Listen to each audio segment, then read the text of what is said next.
Bom dia, pessoal! Sejam muito bem-vindos ao Tax Day da BDO Brasil. Agradeço muito a participação de todos vocês no evento de hoje. O Tax Day é um evento realizado anualmente pela BDO e que antes da pandemia era feito presencialmente em São Paulo e em outras cidades e capitais onde a BDO está presente. Agora estamos no formato virtual, mas sem deixar de discutir os temas tributários atuais com todos vocês. Eu sou Hugo Amano e serei o mediador do evento de hoje. Os profissionais que vão discutir os temas de hoje são a Vanessa Bonetti, Jéssica Constantino, Rubia Fassi, Juan Herrera e Gustavo Santos. Os temas serão discutidos nesta ordem. Primeiro, preço de transferência, seguido por lei do bem, imposto de renda, Power BI, ECD e ECF. Com exceção do Power BI, cada tema será de 20 minutos e todas as perguntas ficarão concentradas para o final do evento. As perguntas deverão ser exclusivamente enviadas no Q&A aqui do Zoom.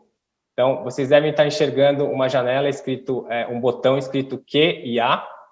Então, Question and Answers, aqui no Zoom mesmo. Então, se vocês puderem mandar as perguntas por lá, eu agradeço. Então, a gente sabe que nesse mundo de home office nós somos chamados para reuniões inesperadas e que talvez nem todos vocês possam permanecer o tempo todo no evento ou até o final para ficar nas perguntas e respostas. Então, caso vocês tenham alguma dúvida pontual, mandem no Q&A e deixem junto o e-mail de vocês, tá bom? Vamos lá. Enquanto o pessoal está chegando, passei o nome aqui nos participantes, alguns nomes conhecidos. Então, de novo, muito obrigado pela presença aqui de todos.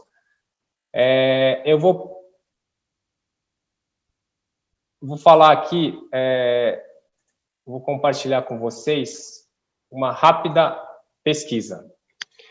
Falar agora também, né, a segunda frase mais falada nesse mundo de home office. Vocês estão vendo a minha tela? Porque a primeira é você está no mudo, né? Então, vamos lá para a segunda frase mais falada, vocês estão vendo a minha tela. Então, gente, todo mundo está com o celular aí do seu lado. Se vocês puderem entrar aqui nesse site www.mente.com e acessarem esse código 63924677. Então, 63924677. Então, qual é a sua preferência de modelo de trabalho? Então, as alternativas são 100% presencial, 100% home office e modelo híbrido. Então, você escolhe um deles e dá submit.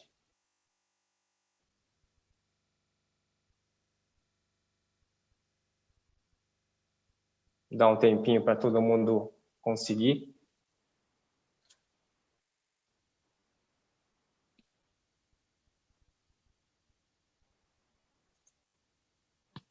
Vamos ver aqui, ó.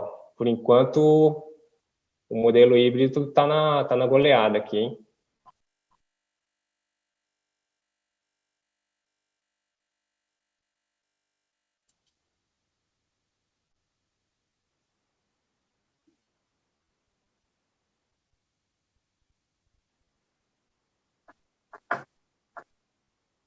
Muito bom. Agora vamos já passar para a segunda questão. Já tem bastante resposta aqui, já tem mais de quase 100 respostas. E, de fato, o modelo híbrido, a gente também, na BDO, entende que é o modelo que vai ficar. Vamos passar para a próxima pergunta. A próxima pergunta ela não é de alternativa.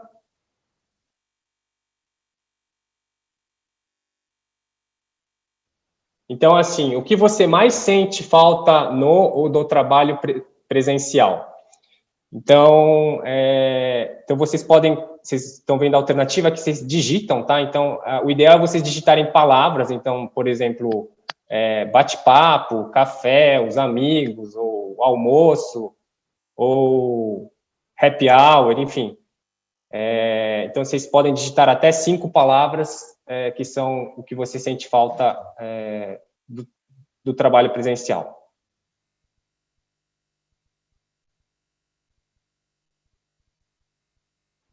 E aí não esqueçam de dar o submit também, por favor.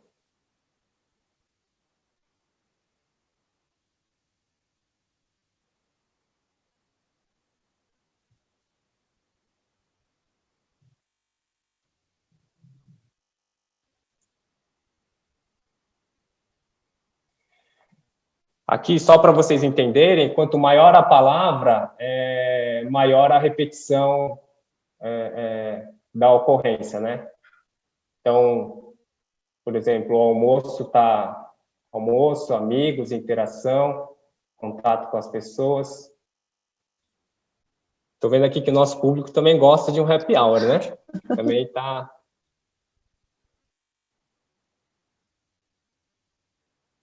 Olha que legal. Foco no trabalho, convívio social, café, interação, agilidade na comunicação, resoluções, agilidade, hora do cafezinho, almoço com os amigos, contato físico, ar-condicionado, conversa olho no olho, aprendizado, ver pessoas, silêncio. Esse aí, quem escreveu silêncio deve ser igual eu, tem criança em casa, com certeza. Que mais aqui? Abraço, caminhar, contatos. Olha que legal. Muito bom. Ficou um gráfico bem interessante. Bom, eu vou deixar aberto, vocês podem continuar escrevendo, vou deixar aberto, eu só vou parar de compartilhar essa tela e no final eu volto com essa tela também, então, para ver o resultado final. Bom, vamos começar aqui. Primeiramente, a gente vai falar de preço de transferência, certo? Então, nosso primeiro tema é aplicação prática da pergunta 54 da Perguntas e Respostas da Receita Federal do Brasil. Então, eu apresento para vocês agora oficialmente a Vanessa Bonetti, que é a nossa diretora de preço de transferência. Vamos começar, então? Vamos começar. Bom dia a todos. Como o Hugo falou, sou a Vanessa, sou diretora da área de preço de transferência da BDO. Bom, relacionado ao tema de preço de transferência, teríamos vários assuntos interessantes para abordar, né? Mas para hoje escolhemos falar sobre a questão 54 do Perguntas e Respostas da Receita Federal, baseado no que a gente tem visto, ou melhor, na verdade, no que a gente não tem visto, né? Porque durante os nossos trabalhos de revisão, temos percebido que muitas empresas não têm conhecimento ou não têm aplicado, né, o que a questão 54 dispõe. Né? Como o Hugo colocou, a pergunta 54, ela trata sobre a mudança de método na comprovação das importações, sujeitas às regras brasileiras de preço de transferência. Isso exceto para commodities e para as operações financeiras, porque essas têm seu método específico de comprovação. Né? Aí vocês podem pensar, tá, mas a legislação permite que eu faça essa troca de método de um ano para o outro, né? Exatamente, a legislação permite sim. Né, e a legislação diz que a utilização de método de cálculo de preço-parâmetro, ela deve ser consistente por bem, serviço ou direito para todo o ano calendário, mas eu posso mudar de um ano para o outro e também posso ter itens, né, aplicando métodos diferentes, selecionando métodos diferentes para cada um dos itens que eu importo. Né. E ela determina também que no caso, se você adotar o método PIC ou CPL, o cálculo do preço-parâmetro vai ser feito durante o ano calendário que o bem for importado. Isso para o PIC e para o CPL, por quê? Para o PRL, como ele é um método com base nas vendas, então você não tem como fazer, apurar o método, né, calcular o método, sendo que ainda não houve a venda. Né?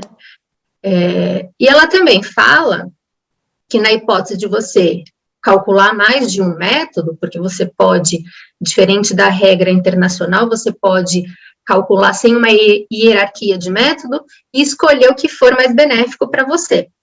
Né? Então, você pode ter ali à disposição todas as informações para cálculo de todos os preços parâmetros, o CPL, o PIC, o PRL, e escolher o que for mais benéfico, o que você estiver apurando menos ajustes ou até mesmo nem apurar ajuste. E essa seleção ela é feita sempre para cada ano calendário, né? Continua ali na linha de que você pode mudar para o outro ano. Outra questão que ela traz, né, mesmo que você escolha o método para aquele ano, mas se você não baixou todas as suas importações para resultado, né, se ela permanecer no estoque, você não vai oferecer a tributação 100% do que você importou. Você só vai oferecer a tributação nas bases de cálculo do IR e da CS, a adição dos itens que você baixou para resultado, que baixou de estoque, né, está afetando o seu resultado daquele ano. É esse o montante que você vai adicionar nas bases de cálculo do IR e da CS. O restante que permaneceu em estoque, você vai guardar para o momento em que ele for realizado. Então, com essa breve introdução, deu para a gente perceber que, assim, a lei, a IN, né, a lei dispõe ali de quais são os métodos que você pode aplicar, qual que é o momento que você vai aplicar, vai calcular, mas qual é o momento que você vai adicionar. A instrução normativa, ela dispõe como você deve fazer o cálculo de cada método, mas nem a lei e nem a IN trazem a forma de como você deve fazer quando você tem essa troca de método de um ano para o outro, né? E aí que entra a questão 54, né? E com base nessas premissas, nesses conceitos que eu acabei de falar, se tiver alteração de metodologia de cálculo do preço parâmetro de um ano calendário para o outro, e principalmente remanescendo o saldo em estoque entre os períodos, a pergunta 54 vai estabelecer quais são os procedimentos que o contribuinte deve adotar. E aí ela traz três cenários, né? Se você tem o PIC e quer mudar para o CPL, ou se você tem CPL e quer mudar para o PIC. Um segundo cenário, se você tem PIC ou CPL e quer mudar para o PRL. E um último cenário, que é quando você tem o PRL e vai mudar para o PIC ou o CPL. E aí ela relata, ali ela explica cada um desses cenários como que o contribuinte deve fazer, né? Então, o primeiro cenário, que você tem PIC, quer mudar para CPL, ou CPL quer mudar para o PIC, o que a legislação fala, né? Quando você vai adotar o método do PIC ou do CPL, que você deve calcular o ano calendário da importação, certo? Então, se eu apliquei o PIC em X1, em X2 eu quero mudar para CPL, mas em X1 eu não vendi tudo, eu não baixei todas as minhas importações para resultado, permaneceram algumas quantidades em saldo. Quando eu for fazer a análise em X2, considerando outra metodologia, considerando o CPL, para X1, eu mantenho, né, para o saldo inicial de estoque, que era o que foi importado de X1, eu mantenho o método que eu selecionei em X1. Ou seja, eu vou ter o PIC para o meu saldo inicial de estoque e vou ter o CPL para o que foi importado em X2. Ou o contrário, tá?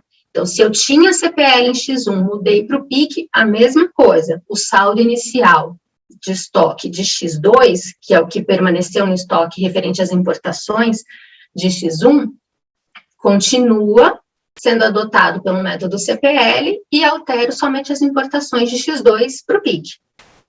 Tá? E aí, né, daquela forma que a gente falou, e a adição vai sendo feita conforme vai sendo baixado do estoque indo para o resultado. Então, eu posso ter adições em X2, parte pelo ajuste que eu calculei em X1, e parte de X2, se tiver baixa, porque se não tiver baixa, eu vou calcular somente com o método de X1. Tá claro? Né? E aí, o outro cenário seria o PIC ou o CPL mudando para o PRL. E da mesma forma que eu comentei, né, na hipótese que foi apurado o PIC ou CPL em X1, em X2 eu não tenho informação, né, a minha vinculada não me disponibilizou o custo, ou então não me deu acesso às informações de venda para terceiro, eu não consegui aplicar nem o PIC nem o CPL, eu preciso aplicar o PRL, eu vou manter o PIC ou o CPL que eu adotei em X1 para o meu saldo inicial de estoque de X2 e vou apurar o PRL para o que for vendido, importado em X2 e vendido em X2. E aí é importante só a gente, né, ressaltar, porque como o cálculo do preço praticado, quando eu vou apurar o PRL, ele é diferente do PIC e do CPL, a gente precisa estar atento na questão dessa apuração, porque a apuração do PRL, ela envolve o que está no seu saldo inicial de estoque, mais as compras, e tirando o estoque final, porque se o estoque final não foi vendido, ele não deve compor a apuração do meu preço praticado quando eu utilizo o método PRL, né, diferente do PIC e do CPL, que vai ser a média das importações do ano. Então, o que a pergunta 54 fala? Que o contribuinte não deverá considerar, na fórmula de cálculo do preço praticado, o estoque inicial referente aos produtos importados em X1, os quais eu já submeti a cálculo pelo método PIC ou CPL. Né? Então, nesse caso, você vai considerar somente para o preço praticado as importações do ano que foram baixadas para resultado. Essa vai ser a base para você apurar o seu preço praticado quando você for apurar o PRL em X2, tendo apurado o PIC ou CPL em X1. Né? Diferente de uma situação que você vem sempre aplicando o PRL. Né? Se você já tivesse aplicado o PRL em X1, em X2, você iria considerar também o saldo inicial do estoque. Né? Então, essa é a grande diferença que vocês precisam estar atentos. Tá? E a forma de oferecer a tributação é a mesma que eu comentei no cenário anterior. Né? Primeiro, você vai baixando as unidades que estavam no seu estoque inicial, e se você apurou o ajuste fiscal em X1, você vai oferecer a tributação do ajuste fiscal calculado lá em X1 pelo PIC ou CPL. Você só vai começar a oferecer a tributação ajuste fiscal calculado pelo preço parâmetro PRL, que é referente às suas importações desse ano, a venda desses itens. Tá? O terceiro cenário, ele trata da alteração de PRL para PIC ou CPL. E aqui vocês vão perceber a grande diferença, né? Porque nos outros dois cenários, a gente estava falando sempre de X1 ter PIC ou CPL. E PIC ou CPL, como eu comentei lá no início, ele é sempre apurado para as importações do ano, independente se ele foi baixado ou não, né? Você importou, aplicou o PIC ou CPL, vai guardar o valor do ajuste para ser oferecida a tributação no momento que for baixado. Mas já carimba ali o método. Né? Já o PRL é diferente, né? Como eu comentei lá atrás, porque se ele é feito com base nas vendas, eu não tenho como aplicar o PRL para 100% do que eu importei. Eu vou apurar o preço com base nas vendas, então eu vou aplicar o ajuste calculado somente para o que eu baixei. Se sobrar um saldo inicial de estoque, ele vai ser calculado o preço parâmetro em X2. E é aqui que está a grande diferença, né? Porque se em X1, com base no PRL, eu só calculei para o que foi baixado, esse saldo que ficou no estoque, que virou meu saldo inicial de X2, ele está sem método ainda. E aqui vem a grande explicação do perguntas e respostas, né? Então, o que ele fala? Ele fala o seguinte: o ajuste calculado no ano calendário X1, com base no PRL, não será aplicado ao estoque inicial do ano calendário X2, uma vez que a metodologia de cálculo do PRL exige que o preço parâmetro e, por conseguinte, o ajuste seja apurado quando a venda do item importado. Então, além disso, como o contribuinte, no ano calendário X2, optou por uma nova metodologia de cálculo, que é o PIC ou o CPL, e tendo em vista que a legislação exige que o método de cálculo do preço parâmetro seja consistente por bem, serviço ou direito para todo o ano calendário, o novo método, né, no caso PIC ou CPL, ele deverá ser aplicado para os presentes itens no estoque inicial, além daqueles que eu importei em X2.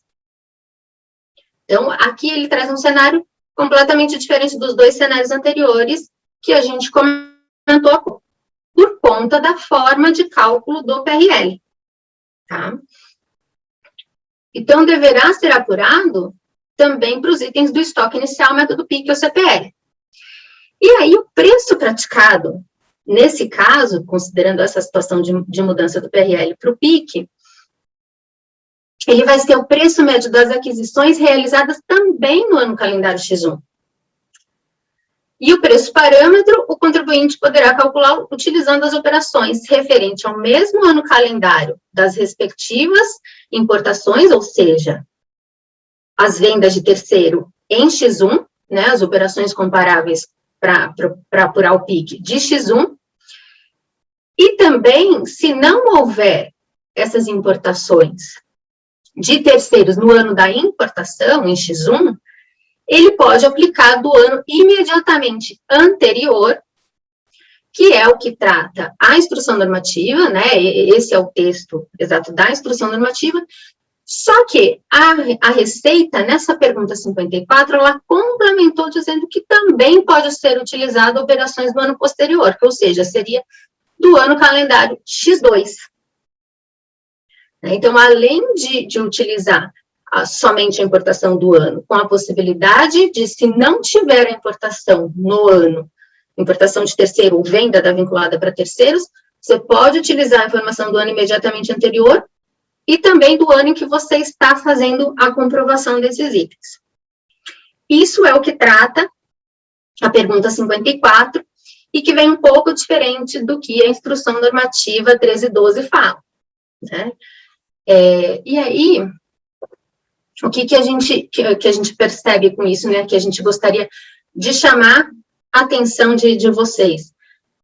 A importância de se ter uma análise detalhada, né, da operação, das informações que a empresa tem disponível, para tentar identificar a melhor forma de aplicação da metodologia, mas de uma forma que você evite questionamento em eventual processo de fiscalização. Né? Não basta simplesmente seguir o que está ali na regra, que muitas vezes não está clara, né? Mas também fazer uma análise de qual que é a operação, qual que é a informação que a empresa tem disponível e de que forma eu posso utilizar essa informação para aplicar uma metodologia de forma consistente que evite questionamento em processo de fiscalização. Tá? Então, dessa forma, né, de forma resumida, nós compartilhamos agora os procedimentos para ser adotado nessa alteração de um método para o outro e ressaltando essa importância da documentação e da análise em si das informações. Tá? Hoje o que eu tenho para falar seria isso. No final, a gente vai ter o tempo para as questões, se ficaram algumas dúvidas, mas gostaria também de me colocar aqui à disposição para, se quiserem falar depois da live, estarei disponível e será um prazer. Obrigado, Van. Obrigado pela rica exposição. A gente sabe que a realização de preço de transferência, ela não é tão simples, né, na prática, né, se você lendo a IANE parece ser super simples, mas na hora que você vai aplicar, ela está cheia de detalhe. E ainda mais, tem esse tempero adicional da pergunta 54, que trouxe ainda mais detalhe, que dificulta até, né, as empresas de fazerem o cálculo. Exato. Né? Eu vou fazer uma única pergunta para você, Van. Nós temos muitos trabalhos que a gente revisa o cálculo que foi preparado internamente pelo cliente ou por um terceiro, né, contratado pelo cliente. Então, o papel da BDO é fazer a revisão, né? Você tem visto as empresas, claro, que são aplicáveis à pergunta 54, na prática as empresas estão fazendo o cálculo seguindo a 54 ou estão deixando de lado? Como é que você está vendo isso? Então, Hugo, esse foi exatamente o ponto, né, para a escolha do tema, porque a gente não tem visto as empresas aplicarem o que diz a pergunta 54. Não estão observando esse detalhe de que eu mantenho para o saldo inicial, quando era PIC ou CPL, ou principalmente nesse caso da mudança de PIC para PRL ou de PRL para PIC. A gente não tem visto a forma, a metodologia que a pergunta 54 traz sendo aplicada. Entendi. Legal. Bom, então, obrigado, Vânia, novamente pela exposição. A gente volta lá no final com as perguntas e respostas. Também eu queria deixar lembrado, né, Van, que para o pessoal que não assistiu eventualmente, é que a gente tem uma live gravada, né, sobre preço de transferência, que está lá no canal do YouTube da BDO Brasil. Então, está lá disponível, Exato. Você pode acessar a qualquer momento. E foi dedicado à pergunta 54, essa live, né? É uma live bem completa sobre a pergunta 54. Se tiverem interesse, é bem interessante. Perfeito. Obrigado, então, eu que agradeço. Um bom dia a todos. Obrigado, bom dia a você também. Bom, antes de passar para o próximo tema, eu gostaria de destacar que em 2021, a nossa empresa completa 20 anos de história e 10 anos representando a bandeira BDO aqui no Brasil. Bom, então, em nome da BDO, eu agradeço imensamente os nossos clientes, parceiros e funcionários que nos ajudaram e ajudam a escrever a nossa história. Estamos lembrando vários desses momentos nas nossas redes sociais, então siga a BDO Brasil para acompanhar e conhecer um pouco da nossa história. E agora, seguimos com a Jéssica Constantino, nossa gerente de Lei do Bem. Jéssica, então vou pedir para você contextualizar a Lei do Bem para todos que estão nos assistindo. Bom dia, Hugo. Bom dia a todos. Agradeço pelo convite. Bom, a Lei do Bem é o principal benefício fiscal para a inovação tecnológica que temos no Brasil. Ainda assim, o número de empresas beneficiárias da Lei do Bem realmente é muito inferior ao potencial. Dentre os motivos principais está o desconhecimento das empresas quanto ao conceito do que é considerado pesquisa e desenvolvimento de inovação tecnológica pela lei. Além disso, a desorganização também é um fator, pois para que a empresa possa utilizar a Lei do Bem e tenha segurança fiscal no seu uso, são obrigatórios controles de projetos e apontamento de horas, além dos controles contábeis e gerenciais que permitem rastrear os dispêndios por projeto. Tá bem. No último ano... Por favor, pode continuar, desculpa. A Lei do Bem entrou em vigor há 15 anos com 130 empresas. E segundo o Ministério da Ciência e Tecnologia, cerca de 2,3 mil empresas utilizaram esse mecanismo em 2019. Apesar do crescimento ao longo dos anos, os especialistas do Ministério da Ciência, Tecnologia e Inovações afirmam que apenas 1% das empresas com potencial de se aproveitar do benefício utilizam de fato esse incentivo, não atingindo o limite do número de empresas beneficiárias, principalmente devido àqueles pontos que a gente colocou, que é o desconhecimento e a desorganização por parte das empresas. Perfeito, Jéssica. Então, hoje você vai contar para a gente quais são os pré-requisitos, certo? Para uma empresa poder utilizar desse benefício. Vamos lá, Jéssica. Eu fiz 3 perguntas aqui para você. Primeira delas, quais são as condições gerais para uma empresa utilizar os benefícios da Lei do Bem? Perfeito. A empresa precisa operar no regime do lucro real, ter uma base tributável para o imposto de renda e a contribuição social, estar em regularidade fiscal, investir em pesquisa e desenvolvimento de inovação tecnológica e comprovar estes investimentos. Inovação tecnológica para fins da Lei do Bem é a concepção de um novo produto, processo, serviço, ou ainda as melhorias incrementais realizadas nestes, tais como agregação de novas funcionalidades ou características que resultem em maior competitividade da empresa. Se a sua empresa atende a todas essas condições, é provável que ela tenha um potencial de usufruir do benefício da lei do bem. Perfeito, Jéssica. E quais são os principais benefícios fiscais que a empresa pode utilizar? Os principais benefícios fiscais que a empresa pode utilizar são a exclusão adicional de 60% a 80% desses dispêndios com atividade de inovação, o que equivale a um retorno de 20,4% até 27,2% dos investimentos no projeto de P&D, incluindo os dispêndios com a equipe atuante nesse projeto, materiais de consumo e serviços de apoio técnico. Além disso, nós temos, para máquinas e equipamentos destinados ao P&D, uma redução de 50% do IPI na aquisição. Outro incentivo também refere-se à depreciação e à amortização aceleradas no próprio período de aquisição das máquinas e equipamentos ou bens intangíveis utilizados para pesquisa e desenvolvimento e inovação tecnológica. Eu vou compartilhar com vocês agora um demonstrativo da aplicação do benefício fiscal da Lei do Bem, trazendo uma perspectiva financeira da sua aplicação.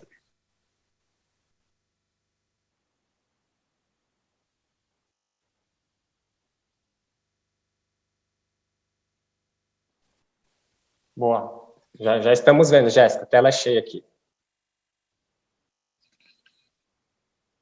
Vocês estão conseguindo ver o slide? Já. Perfeito. Nesse exemplo simplificado, nós vamos partir de uma situação hipotética onde há uma empresa que pretende desenvolver um sistema tecnológico proprietário para fornecer serviços de meio de pagamento. Para que esse projeto pudesse ser aprovado, o diretor financeiro apresentou algumas premissas. Quais são elas? O payback do projeto não pode ser maior que 6 anos. Payback é a mensuração do tempo em que o investimento, que resulta em valor zero, ao somar o valor presente dos fluxos de caixa positivos e negativos. Ou seja, esse diretor financeiro propôs que o projeto não tivesse um payback maior do que 6 anos. A taxa interna de retorno do projeto precisava ser no mínimo de 15%. E o retorno do investimento nesse projeto de P&D precisaria ser superior à taxa WACC anual da companhia. Então, reforçando que a taxa WACC, ela trata do custo médio ponderado do capital que financia os ativos de uma companhia. Cada empresa tem a sua taxa, mas basicamente o cálculo ele envolve o custo de capital de acionistas, custo de dívida, total de patrimônio líquido, total da dívida, e com isso a empresa chega neste custo médio ponderado de capital. Ok. Então, analisando esse slide, no primeiro momento, no cenário 1, sem a lei do bem, nós descrevemos ali, está destacado ali com aquelas bolinhas vermelhas em negativo, os investimentos desse projeto. Então, note, do primeiro ano ao terceiro ano, a empresa ainda está investindo no desenvolvimento do projeto.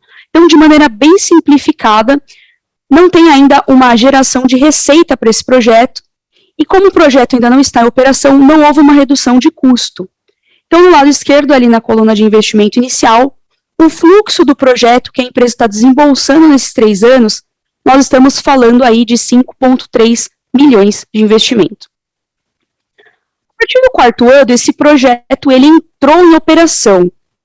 E aí a empresa começa a ter uma geração de receita e também um saving do custo, por conta de implantar uma solução que otimiza processos que anteriormente ela gastava em torno aí de 34 mil para manter esses processos. Né? Então, com a aplicação dessa ferramenta, houve esse saving. No canto direito, nós temos uma simulação do cenário financeiro quando a gente olha para esse projeto sem a utilização do benefício da lei do bem. Então, note que, sem a aplicação do benefício, a TIR do projeto é 12,67%. O retorno sobre o investimento desse projeto é 59,19% nesse período que a gente está avaliando de 8 anos. e o payback do projeto, 7 anos. Ou seja, com base no cenário, o investimento desse projeto de P&D, ele não atenderia aos critérios estipulados pelo diretor financeiro. Porém, nesse cenário, suponhamos que um analista, um especialista da controladoria ou do time fiscal identificou que esse projeto poderia, de repente, ser incentivado pelo benefício da Lei do Bem e entrou em contato conosco para avaliarmos o potencial de aplicação. No mesmo projeto, nós vamos aplicar os incentivos mencionados pela Lei do Bem, que é a Lei 11.196 de 2005, que trata no seu capítulo 3 sobre estes benefícios. Nessa aplicação, no primeiro ano, a empresa teve uma exclusão adicional de 60% sobre os seus dispêndios incentivados. No segundo ano, por conta de um incremento no número de pesquisadores, o benefício passou para uma exclusão de 80% adicional. No terceiro ano, a empresa não teve um aumento no seu número de pesquisadores, portanto, a sua taxa voltou a ser 20,4% dos dispêndios, porém, a equipe comprou um equipamento específico de P&D. Então, note que com a aplicação do incentivo, 34% do valor desse equipamento tem um incentivo da depreciação acelerada no ano da aquisição. Porém, a partir do ano 4, quando o projeto entrou em operação, esse equipamento passa a ter uma adição na sua apuração, conforme disposto pela própria Lei do Bem.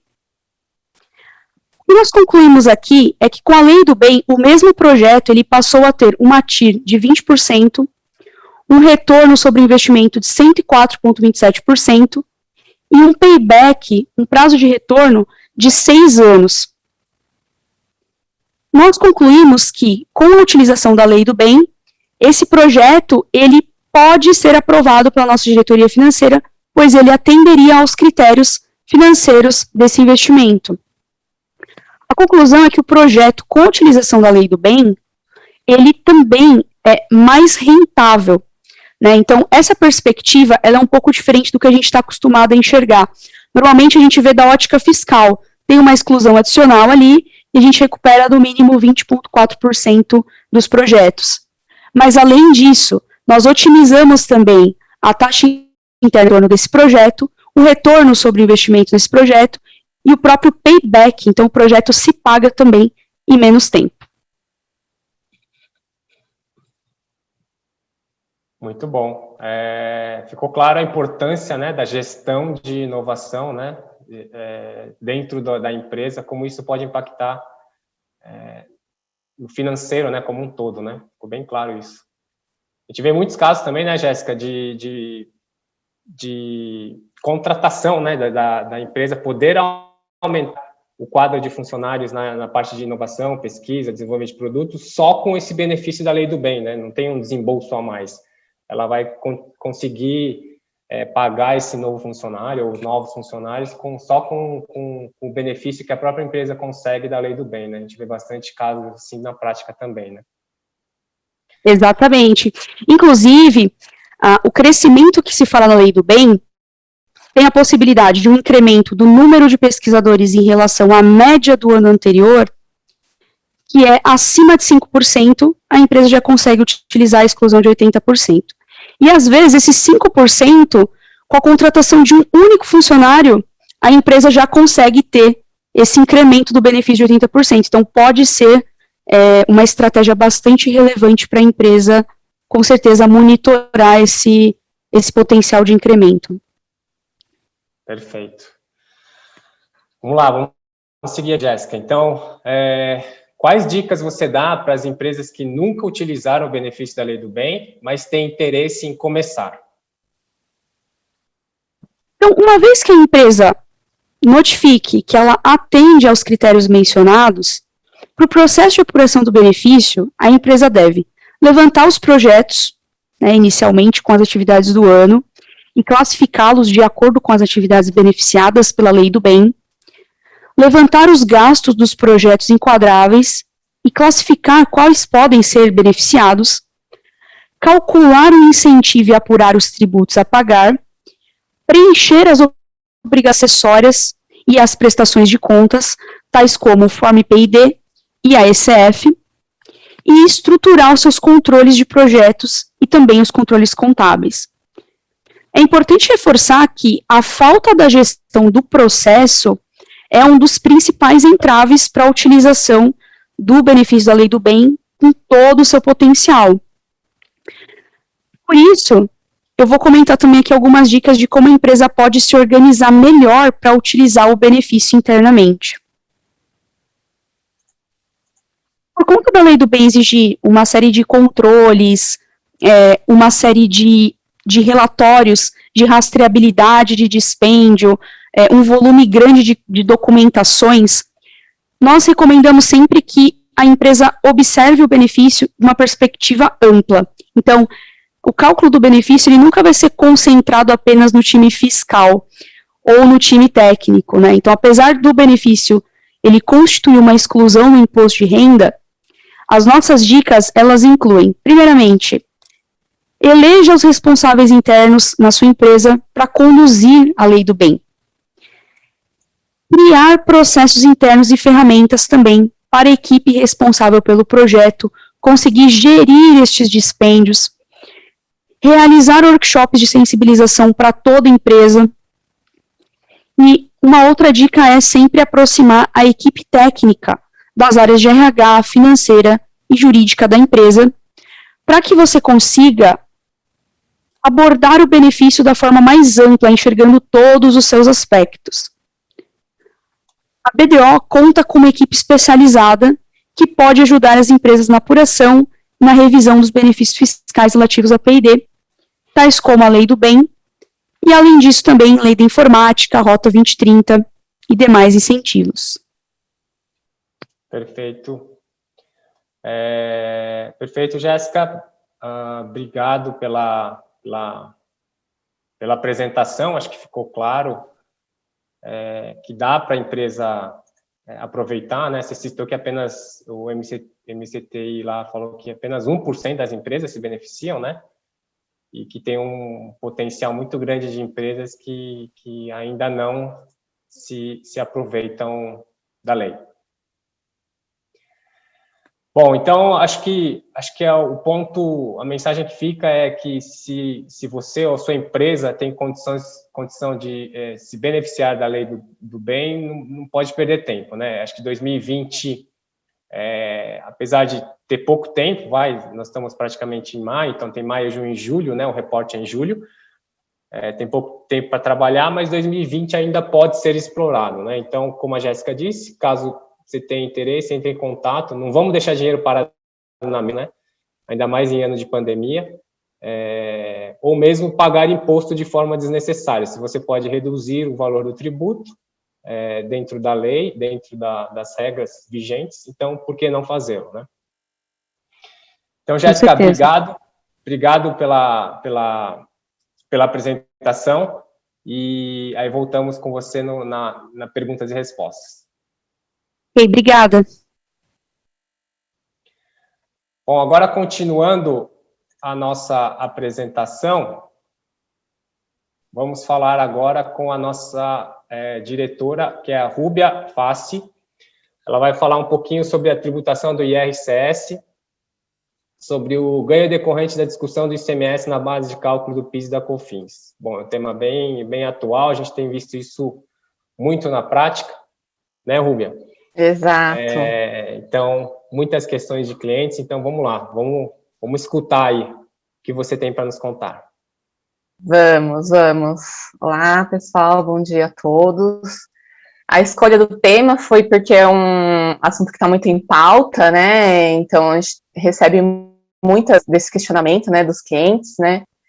Então, desde que teve o transitado e julgado, né, do tema da exclusão do ICMS na base do PIS e COFINS, os clientes têm questionado para a gente o momento dessa tributação, né? Então, aqui eu não vou abordar o tema em si, né, da exclusão do ICMS na base do PIS e COFINS, mas eu vou abordar mais o impacto desse ingresso dessa receita, né, da recuperação, né, desse imposto, para fins de imposto de renda e contribuição social, tá? Então, eu fiz uma breve apresentação aqui, só para abordar com vocês sobre a linha do tempo dos fatos. Não sei se já eu estou vendo, mas ainda não está em tela cheia. Agora acho que sim. Foi, né?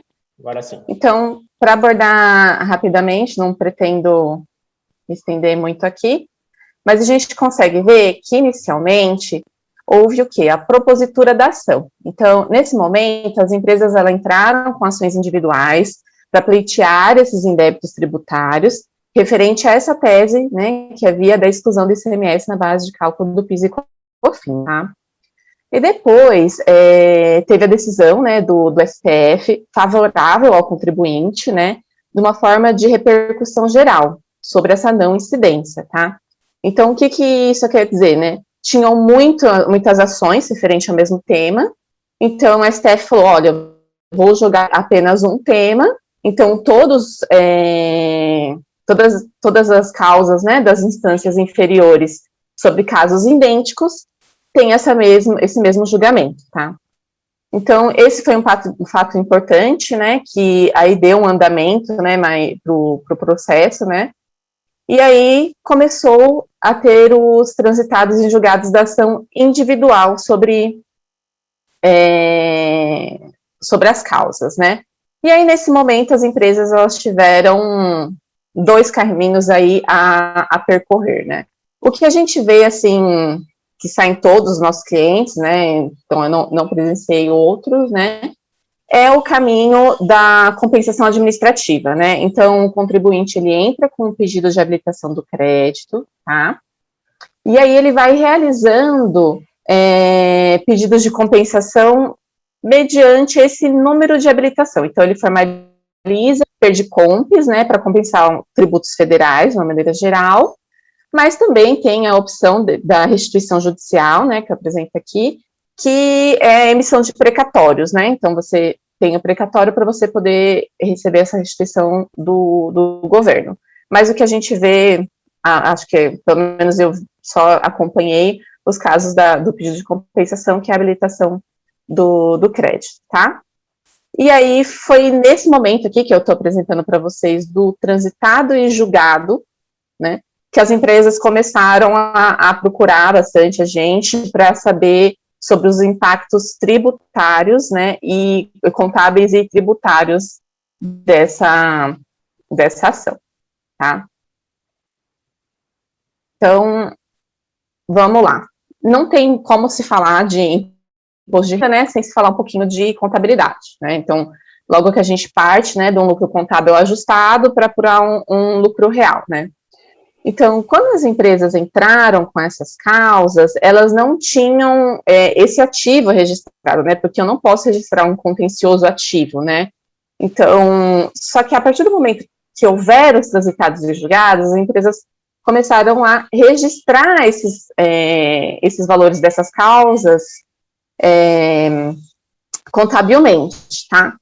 Então, qual que é o valor que elas utilizaram? Então, no início desses transitados e julgados, até hoje, né, então, os transitados e julgados, eles não têm um valor de causa, né, estipulado. Teve o transitado e julgado, falou, olha, ok, vocês têm o direito, mas não tem o valor da ação, né. Então, as empresas registraram o valor que elas vão pleitear, então, o valor que elas acreditam que seja o correto, tá. Então, não vou entrar aqui também no mérito, né, que eu falei, se é o valor da COSIT 13, né, que é pelo valor do ICMS devido, ou se é o valor destacado em nota fiscal, tá, então aqui a gente não vai entrar muito nessa abordagem, né, então, mas o que a empresa achou que ela vai conseguir restituir, que ela vai conseguir receber de volta, né, desse indébito, ela registrou isso contabilmente como uma receita, né. E começou a dúvida principal, né, e agora, né, eu tributo isso, não tributo, né, eu tenho uma receita né, na minha contabilidade que está impactando o meu lucro, né. Então, de fato, assim, não há o que se argumentar sobre essa receita ser tributável ou não, tá. Então, vamos lá, em algum momento, isso foi uma despesa de imposto, né, de PIS e COFINS, então essa despesa foi dedutível na apuração do imposto de renda das empresas optantes pelo lucro real, né. Então, eu já tomei a dedutibilidade disso. Então, hoje, quando eu estou revertendo isso, né, estou recebendo isso de volta, né, eu tenho uma receita que eu vou ter que tributar, em algum momento foi dedutível, então agora eu vou ter que tributar, tá. Então, isso a gente vê que está claro para as empresas, elas têm essa ciência, né, que tem que oferecer essa tributação desse imposto recuperado, né, só que a dúvida maior está em qual o momento, tá, disso. Então, a gente vê que a Receita Federal, ela já se manifestou, tá, no sentido da tributação do imposto de renda e da contribuição social, sob esses créditos, né, da exclusão do ICMS na base de cálculo do PIS e COFINS, que devem ocorrer no momento do transitado e julgado da ação. Então, a Receita Federal fala, já houve transitado e julgado, então você já tem esse direito, você já deveria reconhecer essa receita e tributar, tá? Porém, já ocorreu também decisões judiciais no TRF3, que reconheceu que somente a partir da manifestação da autoridade administrativa, né, então, quando ela se manifestar que a habilitação do crédito, né, foi homologada, então só nesse momento eu vou registrar esse crédito e vou oferecer a tributação do imposto de renda sobre o mesmo, tá? Mas, em outra parte, eu também tenho decisões judiciais do TRF2, que determinou que a partir do momento que eu tenho esse direito do transitado julgado, vou reconhecer essa receita contabilmente, está havendo um aumento do patrimônio do contribuinte, entendeu? Então, nesse momento desse aumento do patrimônio, então eles entendem que aí há a constituição do fato gerador para a tributação já do imposto de renda e contribuição social, tá? Então, nessas dúbios entendimentos, né, o que alguns contribuintes fizeram, tá? Então, algumas empresas, elas estão entrando com mandato de segurança, tá? Pleiteando que a tributação e o reconhecimento desse crédito só devem ocorrer no momento da homologação pela Receita Federal, mediante ao pedido de compensação elaborado pelo contribuinte, tá? Então, é um tema que ele está dividido, né? Então, assim, eu não tenho uma decisão, assim, final, né? Ainda não houve um julgamento final que vai ser para todos, né? Então, mediante a esses argumentos, né? Então, a gente pegou aqui algumas exposições, né? Que a gente vê nos pareceres jurídicos, né? Então, qual que é a linha para que os advogados estão indo, né? Uma linha T, né? Então, alguns advogados, eles estão se baseando, né, no Ato Declaratório Interpretativo 25 de 2003, tá? Então, o que é esse Ato Declaratório Interpretativo? Ele dispõe sobre a tributação dos valores restituídos ao contribuinte, pessoa jurídica, por força de sentença judicial e ação de repetição de indébito, tá? Então, a gente pegou esse ato declaratório para dar uma olhada, né, para ver se a gente concorda ou não com o que os advogados estão tentando defender, tá? Então, se você pega o ato declaratório, ele deixa bem claro, assim, sem nenhuma dúvida, e ele fala, né, que a tributação de um valor restituído de tributo será a base para o imposto de renda e contribuição social, desde que em períodos anteriores tiverem sido computados como despesa dedutível do lucro real. Então, isso já afirma o que a gente tinha abordado aqui no começo, né, do nosso bate-papo, né. E aí, tem no artigo 5º, ele fala sobre a tributação disso no momento. Então, ele fala que a receita, ela vai ser tributada pelo regime de competência, tá? Então, vai passar a ser tributado no transitado e julgado da sentença judicial, que já define o valor a ser restituído. Então, ou seja, os transitados e julgados das ações da exclusão do ICMS na base de cálculo do PIS e COFINS, eles não têm um valor a ser restituído ainda, né? Não tem essa definição. Então, vamos lá para entender um pouquinho melhor, no parágrafo 1 deste artigo. Então, ele fala, no caso da sentença condenatória não definir o valor a ser restituído do indébito, passa a ser a receita tributada pelo IR e pela CS na data do trânsito em julgado da sentença que julgar os embargos à declaração, ou na data da expedição do precatório, tá? Então, nessa analogia, o que a gente interpreta? Que, apesar de ter ocorrido um trânsito julgado da ação, ainda não houve os embargos à execução. Eu ainda não sei o valor, né, exato, eu não sei o valor que vai ser homologado, se ele vai ser homologado parcialmente ou não, então eu ainda não tenho um valor para isso. Então, é nisso que os pareceres dos advogados estão se prendendo, tá? Para não tributar essa receita no momento total desse primeiro transitado julgado, né, que ocorreu nesse momento, tá? Então, assim, um breve resumo, a decisão sobre o momento da tributação dessa receita, da recuperação desse crédito, vai depender do perfil da empresa e do momento que a empresa está vivendo, tá? Então, uma posição mais conservadora seria o quê? Reconhecer essa receita, né, do transitado julgado e oferecer a tributação em sua totalidade, tá? Então, isso seria o conservador, tá bom? Só que algumas empresas, elas não conseguem ter essa decisão agora, né, porque, imagina, tem empresas que o crédito é muito alto, né? Então, pode ser que algumas empresas o crédito é muito alto, mas nesse momento do transitado e julgado, ela está com um cenário elevado de prejuízo fiscal, ou ela está numa condição que tem caixa para isso, então ela decide tributar tudo nesse momento. Mas não é a realidade da maioria das empresas, né? Então, tem muitas empresas que até apresentam um lucro real ou um prejuízo fiscal, mas que não absorve esse prejuízo fiscal, tanto do crédito que ela vai ter que recuperar. E se a empresa ainda é tributada pelo lucro real anual, ela não pode nem compensar, né, com esse próprio crédito, né, compensar esse imposto devido de imposto de renda com o crédito de PIS e COFINS, né, que gerou sobre essa ação, porque eu não posso entregar uma PERDCOMP para fazer uma compensação de estimativa, né. Então, a empresa não tem caixa para isso, né, ela falou, olha, por mais que eu vou recuperar, eu estou recuperando isso de um direito, né, eu não tenho isso financeiramente, né. Então, começou-se a estudar essas outras opções, né. Então, a gente vê que tem muitas empresas, um grande leque de empresas, e o que elas estão fazendo, né? Elas estão reconhecendo a receita contabilmente, até porque os auditores, né, entendem que a partir do transitado julgado deveria reconhecer essa receita, né?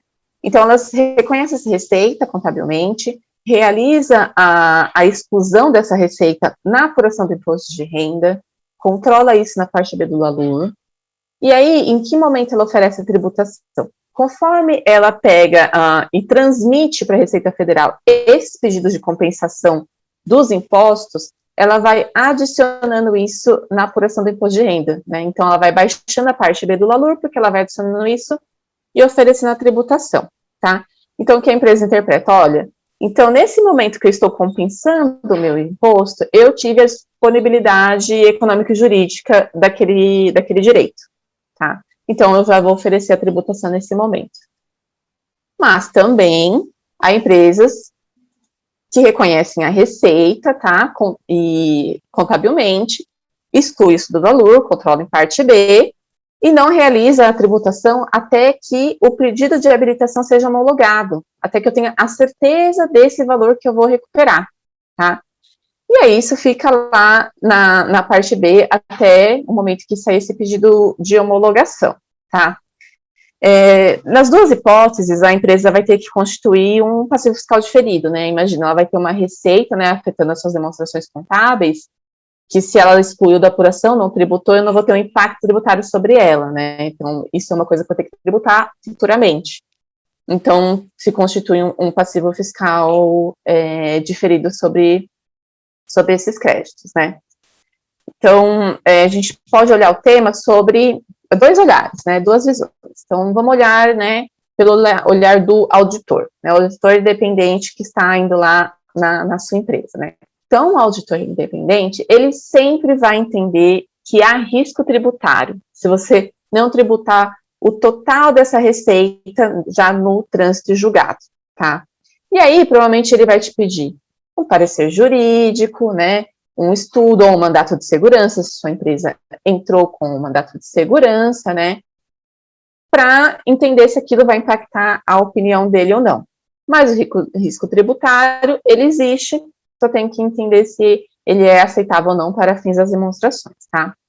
Agora, vamos pôr o chapéu, né? O chapéu do consultor tributário. Então, aqui na verdade, nós, como consultores tributários, a gente entende o quê? Se acaso a sua empresa optar por não tributar essa receita total no momento do transitado e julgado, e sim esperar, né, a transmissão dessas perdicontas de compensação, a empresa tem argumentos para a defesa, tá? Então, argumentos para a defesa também não é o 100%, tá? Então, não quer dizer nem que eu tenho 100% de chance de êxito e nem 100% de chance de perda, mas eu tenho argumentos, eu tenho como ir numa esfera judicial e expor os fatos, né, e me defender para isso, né, logo que eu não tenho ainda os embargos da execução, eu não tenho um valor definido, né, eu não sei se meu pedido de homologação, ele vai ser homologado integralmente, parcialmente, ou não homologado por algum motivo, então eu vou oferecer tributação de alguma coisa que eu ainda nem sei o valor final exato, né, que é um assunto ainda que está em debate, tá? Então, há como se defender, é lógico que há um risco, então tem que ter uma ponderação, tá? Falando em risco, assim, em teses, eu vou puxar um assunto também aqui, que a gente viu em alguns pareceres de advogados, mas esse foi poucos, tá? Então, alguns advogados um pouco arrojados, eles estão defendendo uma tese de que os juros, né, a correção monetária referente a esses créditos, não deveriam ser tributados para a apuração do imposto de renda, porque eles falam assim, olha, isso é uma indenização, né, esses juros têm um caráter indenizatório. Então, se é indenizatório, não tem que ser tributado pelo imposto de renda, tá? Nós entendemos que essa é uma tese um pouco arrojada, um pouco arrojada demais, né? Porque até se a gente for nos pareceres que a gente está, né, vendo dos advogados lá referente ao ato declaratório, então no ato declaratório, no artigo 3º, ele deixa claro que a correção monetária dos juros incididas por esses indébitos, né, eles vão ser considerados, sim, na apuração de imposto de renda, contribuição social, PIS e COFINS, tá? Por quê? Porque eles se caracterizam o ingresso de uma nova receita. Então, a gente não recomenda essa não tributação dos juros, tá? Porque a gente entende que os atos para essa linha de defesa de caráter indenizatório, eles são um pouco limitados, tá? Mas aí vai depender também do perfil da empresa, se a empresa quer arriscar ou não, porém a gente entende ser arrojado demais, né? A gente não recomenda esse posicionamento, tá? O momento da tributação, né, desses juros, aí a empresa tem que respeitar o que ela vai adotar, tanto pelo principal, né, então, se o valor principal, ela vai diferir conforme a homologação das perdicompes ou conforme a transmissão das perdicompes, os juros vai acompanhar. Se ela vai tributar o total do principal no momento já do transitado jogado inicial, ela vai tributar o total dos juros também nesse momento, tá, então ela vai seguir a mesma linha da decisão dela, do que é melhor para ela, né. Acho que meu tempo está acabando, então vou concluir aqui, para não se estender muito. Então, mediante, assim, essas incertezas, essas inseguranças jurídicas que ainda há, então a gente vê que há decisões que estão indo mais favoráveis para o contribuinte, outros mais favoráveis para a receita, então a gente entende o quê? Que não tem uma decisão certa ou errada, né? Tudo vai depender o quê? Do que é melhor para a sua empresa nesse momento. Então, tem que ter um acompanhamento contábil e tributário, tá? Então, é importante vocês contarem com suporte, tá? Para esse acompanhamento, para identificar, né, e reconhecer, né, qual que seria o montante desse crédito, e o momento apropriado para o reconhecimento dele, né, analisando sempre a melhor estratégia para cada empresa, tá, antes de tomar uma decisão, né, porque a decisão que você tomar pode gerar questionamentos, né, pela Receita Federal. Então, não existe uma receita de bolo, não existe uma resposta para todas as empresas, né? Tudo vai depender da análise de cada caso. O que é mais viável para a empresa naquele momento, né? E quais são as linhas que eu consigo me defender para aquilo, né? Dependendo da decisão que for tomada. Legal. Acho que eu consegui abordar tudo. Sim, sim. Esse é um tema que sempre gera bastante polêmica, né? Vi algumas questões aqui surgindo. Algumas questões aqui, já vou antecipando, né?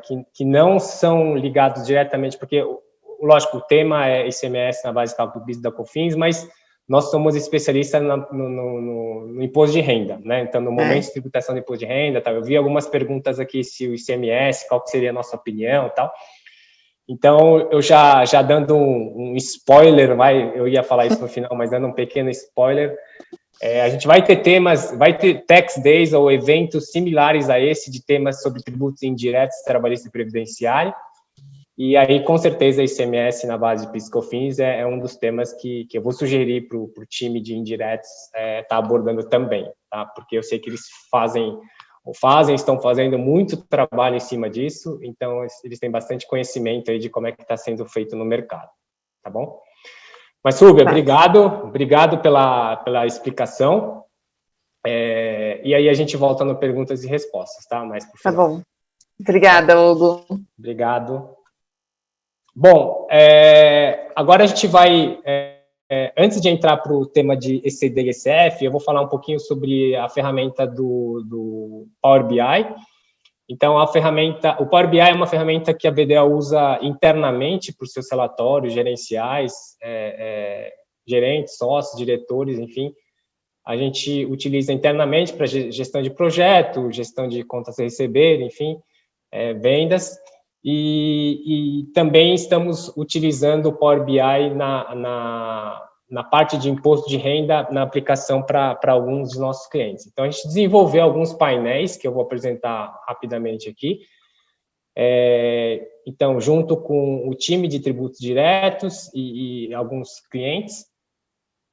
Claro que esse painel a gente entende que vai ser aprimorado, né, a cada trabalho. Deixa eu localizar ele aqui. Aqui. Bom, fazendo uma das perguntas mais faladas, né? Espero que vocês estejam vendo a minha tela já aqui. Então, aqui a gente tem a opção de selecionar múltiplos anos, tá? Ou um único ano. Então, eu clico e desclico. E aqui do lado eu seleciono o mês. Então, só para fins de ilustração, eu deixo aqui 18, 19 e 20. Então, eu tenho 18, 19 e 20. Então, essa primeira linha aqui é o resultado antes do imposto de renda. Aqui é o lucro ou prejuízo fiscal. Essa terceira informação é o tributo devido, então, total de IRCS. E essa aqui, a alíquota efetiva, que nesse exemplo aqui está dando 11%. Então, aqui a gente tem diferenças permanentes e temporárias. Então, a permanente é azul e a temporária é vermelha. Adições permanentes azul, exclusões permanentes em vermelho. Aqui, adições temporárias e exclusões temporárias. Aqui é a soma de todas as adições e exclusões. E, por fim, aqui, a abertura das principais adições ou exclusões da empresa. Claro que esse é um painel muito mais gerencial, então não é para quem está na operação, fazendo apuração, quem mexe, no software de apuração de imposto de renda, ou mesmo no bom e velho Excel, mas é mais para quem está acima para fazer tomada de decisão, enfim, para quem quer acompanhar gerencialmente o que está acontecendo na área de imposto de renda. Aqui, eu não sei se a fonte está muito pequena, mas do lado esquerdo, acima, a gente tem a base de cálculo do diferido ativo. e do lado direito a base de cálculo diferido passivo. Então, novamente por ano, 18, 19 e 20. E aqui é um gráfico do IR e da CS diferidos ativo por ano também. Então, aqui está essa bolinha, primeira bolinha 2018, 2019 e 2020. E, por fim, essa última tela, pode ser que nem todas as informações aqui sejam aplicáveis à empresa em determinado momento, mas aqui a gente tem o saldo de créditos tributários, então, nesse exemplo, a empresa tem 10 milhões de IRCS a recuperar, sendo 6.695.000 de principal e 3.354.000 de atualização. Tá? E neste exemplo aqui também nós temos o débito, então o principal do débito aqui em aberto é 29,6 milhões.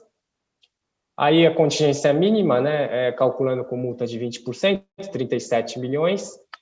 E uma contingência máxima, se a gente aplicar a penalidade de 75%, 53 milhões. Então essa é a informação. Então esses são painéis que a gente... a área de tax como um todo vem desenvolvendo, a área de diretos, que são esses painéis, a gente está desenvolvendo esse painel, então da mesma forma, tem painéis similares da área de tributos indiretos também. Então, isso pode ser para as empresas que ainda não têm esse tipo de visão gerencial da apuração do tributo, seja ele de diretos ou indiretos, talvez seja uma solução que possa ser implantada em cima, baseada nas informações de vocês, tá? De cada uma das empresas. Bom, continuando aqui, vamos para o último tema da manhã, que é ECD, ECF, autuações e novidades. É isso. Então, para falar sobre esse tema aqui, eu chamo o Juan Herrera e o Gustavo Santos. Então, o Juan Herrera é o nosso gerente sênior de tributos diretos e o Gustavo Santos é o nosso gerente de preço de transferência. Então, que vai trazer as atualizações específicas de preço de transferência aí dentro da ECF, né? Juan, acho que a bola está contigo, você que começa, né? Sim. Bom dia a todos. Bom, para a gente falar um pouquinho do assunto de ECD-ECF, nós temos uma série de novidades importantes que ocorreram no novo layout apresentado pela Receita Federal. Ainda, nós não nos deparamos com nenhuma alteração nas datas de entrega, que serão, respectivamente, 31 de maio e 30 de julho.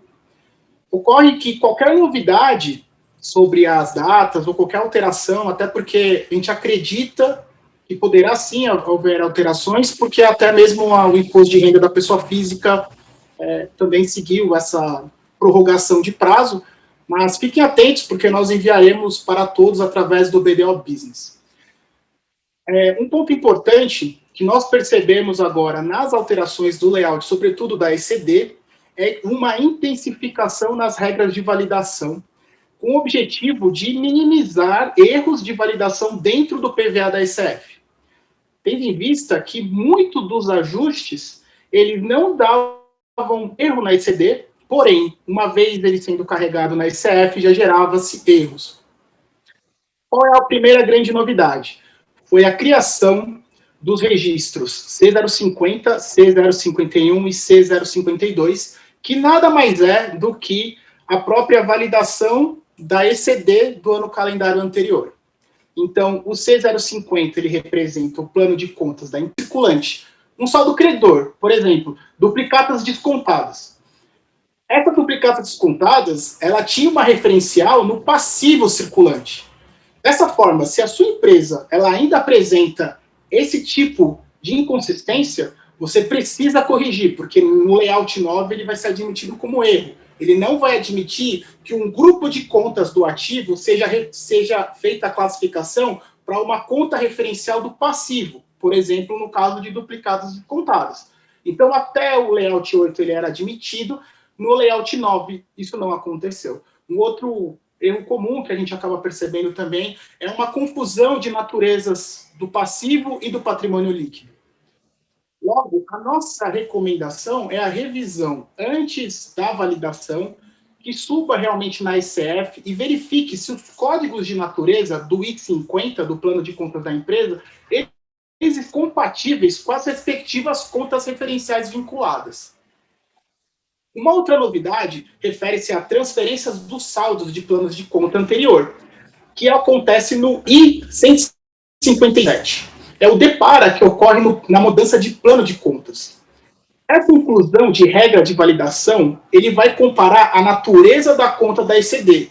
Como eu disse na novidade 2, né, que seria sobre a contas analíticas do plano de conta da empresa ser compatível ao plano referencial. O que acontecia antigamente era que somente o que era validado eram os saldos iniciais, né? Então, o saldo final da ECD do ano passado tem que ser compatível com o saldo inicial da ECD desse ano. Agora, ele está abrindo mais uma validação, que seria também com relação à mudança do código de natureza. Então, no caso, nesse exemplo que eu dei da duplicata descontada, se você conseguiu transmitir na ECD do ano passado, esse ano você não consegue fazer. Logo, a sugestão seria verificar a necessidade de substituição da ECD anterior, porque se na hora que você fazer a validação, ele vai acusar esse erro em virtude do layout 9. Essas são as principais alterações da ECD, e eu queria também comentar um ponto importante, que refere-se ao referencial quando tem empresas que têm centros de custo. Tá? Sobre os centros de custo, o principal ponto de mudança do layout 8 para o layout 9 foi justamente a classificação de uma conta contábil de centro de custo para uma conta referencial. Então, eu vou dar um exemplo aqui para vocês. Até o layout 8, né, antigamente, até o layout 8, você poderia ter uma conta contábil, que ficaria da empresa, né, com centro de custo do I050, e lá dentro, por exemplo, bancos, você conseguiria referenciar parte dela para bancos nacional, bancos exterior. Você conseguia separar a natureza pelo próprio referencial. Agora não existe mais essa possibilidade no layout 9. No layout 9, se a sua empresa tem centro de custo, ela vai precisar separar por natureza. Uma conta contábil somente para uma conta referencial. Tá? Então agora, o registro pai e filho, ele ficou 1 para 1. Tá? Então isso é muito importante, porque o que a gente está percebendo em alguns casos é que os RPs das empresas, muitas vezes, não estão preparados em relação a essas novas alterações dos layouts. Logo, faça sempre a validação, suba as informações dentro da ECF para te dar uma segurança maior e evitar erros que vão impedir a transmissão. Também, com uma recomendação, é importante fazer sempre uma revisão do seu plano de contas referencial, uma revisão dos códigos de aglutinação, porque todas essas inconsistências elas vão ficar agora cada vez mais mapeadas para o fisco, né? Então, a gente está percebendo essa automatização. Então, é por isso que é importante fazer sempre essa revisão do plano de contas e tomar muito cuidado. Nas ECDs, nós sempre recomendamos que, ainda que faça uma única assinatura, mas suba para a ECF, para conseguir ver se realmente há alguma inconsistência que já pode ser sanada na ECD. Ainda nós percebemos que tem algumas empresas que, devido ao fato do plano de contas referencial não ser obrigatório na ECD, preferem deixar na ECF. Mas, pela nossa experiência, nós nos deparamos com uma incorrência de horas muito grande depois para arrumar isso tudo na ECF. É muito mais fácil já deixar isso parametrizado e correto no próprio SPED contábil. Bom, com relação às principais novidades da ECF, nós temos boas notícias, né? Então, no primeiro momento, no registro 00, ele incluiu agora uma mudança de situação, né, em uma situação especial, somente para as empresas que ocorreram uma migração no decorrer do ano calendário entre as qualificações. Então, se a sua empresa ela era uma PJ em geral e ela mudou para uma financeira, você vai precisar informar isso dentro do registro 000. Isso é importante também, porque agora além de você ter uma alteração no registro, você também tem que se atentar, sobretudo, referente às contas, às próprias contas referenciais da Receita Federal, porque essas contas, elas acabaram tendo uma diferença. Se você tem uma PJ geral, ela é diferente de uma financeira, uma seguradora, tudo bem? Um outro ponto foi o que a gente percebeu, é o registro 020. Então, o 020, que são os parâmetros complementares, nós percebemos que a ECF ela deu uma enxugada mesmo, ela diminuiu. Então, quais são os registros que foram excluídos na ECF? As doações eleitorais, né? As vendas da comercial exportadora com fim específico de exportação e o detalhamento também das exportações da empresa comercial exportadora. Por que isso foi removido? Porque muitas dessas informações, elas acabaram sendo que informadas de novo pela empresa. Então, a empresa acabava repetindo isso quando, por exemplo, ela fazia um pedido de ressarcimento, de reintegra. Então, ela acabava duplicando a informação. Então, a própria Receita acabou, por conta disso, excluindo o registro dentro da ECF. Outro registro que foi excluído foi o Y540.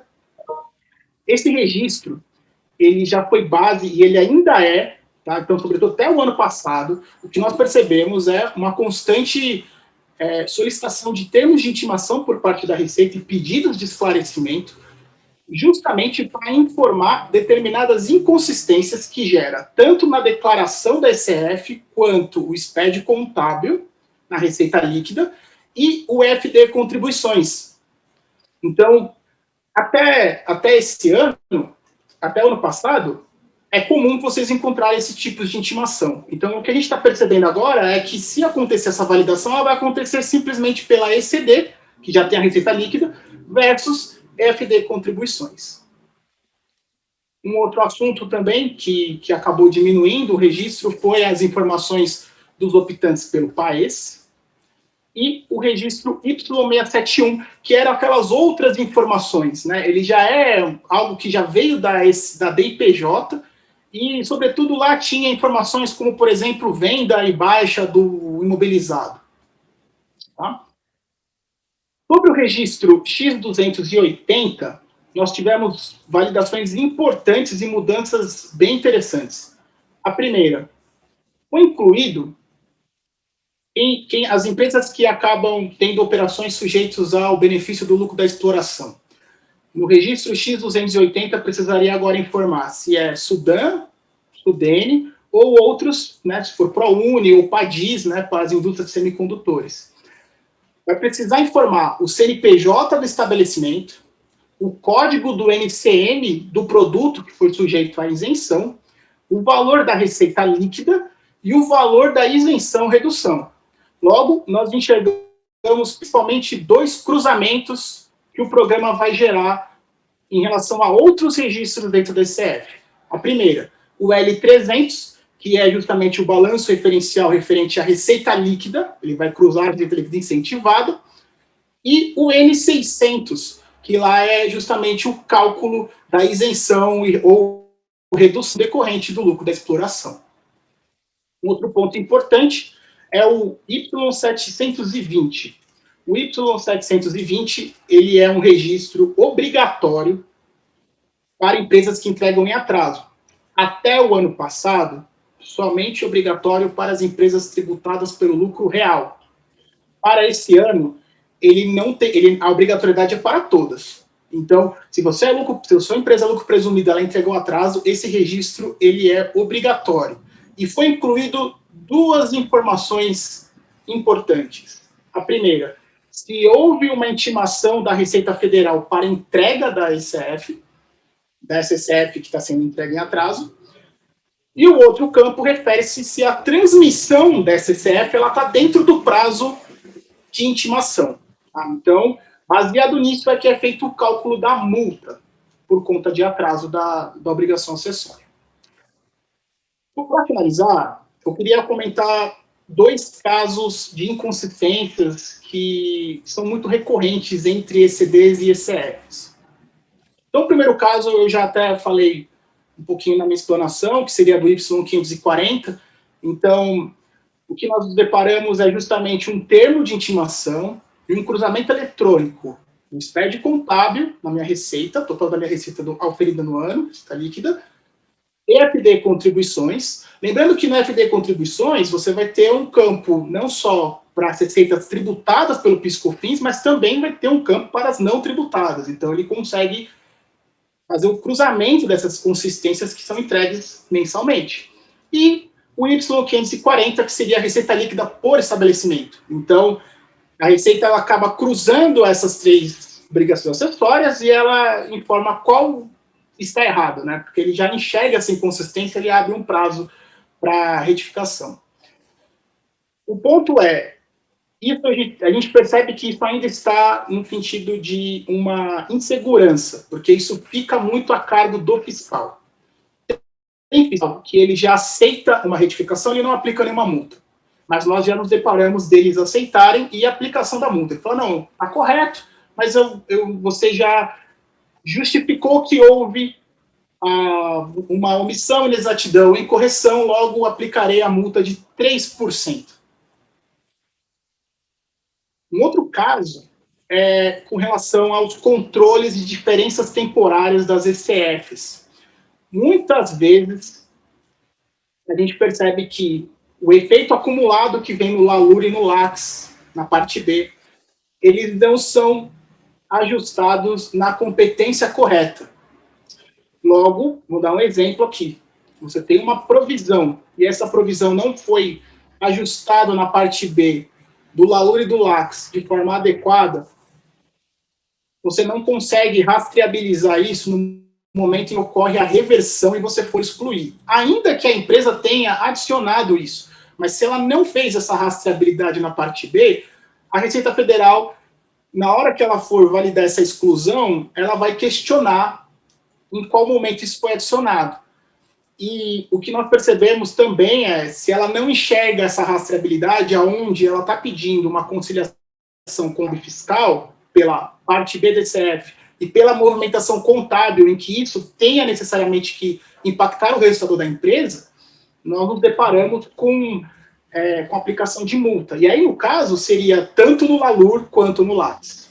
Então, isso é importante e é um ponto que eu gostaria de recomendar a todos que, quando a gente pensa em ECF, é importante você primar pela qualidade da sua obrigação, sobretudo em LALUR e LACS, nas partes B, que eles vão trazendo sempre os reflexos nos períodos prescricionais. Então, ainda que aquele efeito tenha sido acima de 5 anos, mas é necessário ter essa rastreabilidade, porque isso vai realizar dentro de um prazo prescricional. E aí, nesse caso, o fisco pode pedir o questionamento e querer enxergar toda a rastreabilidade desses efeitos. Bom, queria agradecer, eu queria passar a palavra para o Gustavo Santos. Obrigado. Obrigado, Juan. Obrigado. Primeiramente, bom dia a todos. Como o Juan comentou, né, a gente está falando aqui das alterações da ECF, né, e eu vou falar especificamente das fichas de preço de transferência também, né. Bom, a gente teve, para esse ano, né, a gente teve um novo layout da ECF, então a gente teve mudanças significativas ali nas fichas de preço de transferência, né, que são o bloco X, né, nós temos da ficha do registro X291 até o registro X330, né, que são específicas de preço de transferência, né. Então, para aquele contribuinte que incorreu durante o ano de 2020 já, né, importação ou exportação de bens, serviços e direitos, né, de pessoa vinculada, né, ou equiparada, né, a vinculada, que são passos fiscais ou que usufruam aí de regimes fiscais privilegiados, elas já estão obrigadas a fazer o cálculo de preço de transferência, né, e, consequentemente, elas estão obrigadas a preencher os registros específicos de preço de transferência, tá? E pensando nisso, nós decidimos trazer para vocês aqui as principais alterações nesse registro, né, para que vocês tomem nota e tenham como missão para esse preenchimento, tá? As principais alterações, ela começou ali, né, no método de commodities, né, que é o PCI e o PSEX, né, é um método específico para abordar essas transações, né, assim, nos últimos nos últimos meses a gente tem observado, né, que o fisco vem prestando bastante atenção nessas transações, nessa operação e nesses métodos específicos, né? Nós temos alguns clientes que estão sendo fiscalizados ali entre 2015 e 2017, então a gente observa que eles estão interessados nesse método agora, né? Estão vindo com mais gana, né, para entender e para ir para fiscalizar, né, essas operações. E outro ponto que reforça, né, esse interesse é exatamente essas alterações que estão sendo feitas agora na ECF, tá? Para vocês que praticam, né, commodity, para fim de preço de transferência, são aqueles itens, né, aqueles produtos que estão listados no anexo 1 da IN, né, e eles estão obrigatórios a aplicação desses dois métodos, tá? E o que antes, né, nas versões anteriores dos validadores da ECF não era exigido, e nesse período, para esse ano, né, já tá valendo, né, precisa ser preenchido com maiores detalhes, né, e quais são esses detalhes específicos para esses dois métodos, né? Primeiro, né, a empresa que pratica essa operação, ela vai ter que detalhar mais a sua forma de precificação, né? Então, tem um campo lá de livre preenchimento sobre os critérios utilizados para fazer a precificação, né? O que partindo da sua cotação, como que chegou no seu preço, né? Então, vai ter que ter um detalhamento maior. Para quem já faz o cálculo, sabe que isso já era exigido para a aplicação do método, mas isso vai ter que ser descrito na ECF agora, né? Outra necessidade de informação é a fonte da cotação utilizada para comparação, né?